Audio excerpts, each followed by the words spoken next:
মসজিদের ছাদ পরিষ্কার করা সহজ ছিল না, তারপরে কাজটা সম্পূর্ণ করেছি আলহামদুলিল্লাহ। আসসালামু আলাইকুম। আজকে আমাদের সন্ধ্যা জামে মসজিদের ছাদ পরিষ্কার করতে ছাদে উঠেছিলাম। উঠে দেখি ছাদের চারপাশ দিয়ে অনেক ময়লা জমে আছে, তাই নিজেই কাজটি শুরু করে দিলাম। বৃষ্টির কারণে ছাদের কিনারা দিয়ে ময়লা জমেছিল এবং পিচ্ছিল হয়ে গিয়েছিল, তাই খুবই সাবধানে কিনার দিয়ে কাজ সম্পূর্ণ করেছি।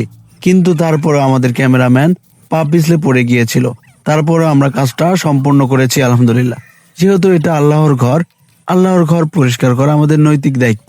প্রচন্ড রোদের মধ্যেও মহান আল্লাহ তাআলা আমাদের কাজটি সম্পূর্ণ করার তৌফিক দান করেছেন আলহামদুলিল্লাহ।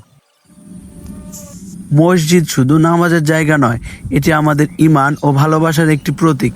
তাই মসজিদের পরিচ্ছন্নতা রক্ষা করা আমাদের সবার দায়িত্ব। আমরা যদি সবাই মিলে একটু একটু করে এগিয়ে আসি, তাহলে আল্লাহর ঘর সবসময় সুন্দর ও পরিচ্ছন্ন থাকবে। আপনারাও নিজের এলাকার মসজিদ, কবরস্থান বা জনসাধারণের গুরুত্বপূর্ণ স্থান পরিষ্কার পরিচ্ছন্ন রাখতে এগিয়ে আসুন। ভালো কাজ ছড়িয়ে দিন, অন্যদেরও অনুপ্রাণিত করুন। আল্লাহ আমাদের সবাইকে ভালো কাজ করার তৌফিক দান করুন, আমিন।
তো আমাদের কাজটি কেমন লেগেছে অবশ্যই কমেন্টস করে জানাবেন এবং ভিডিওটি অবশ্যই একটা শেয়ার করে দিবেন।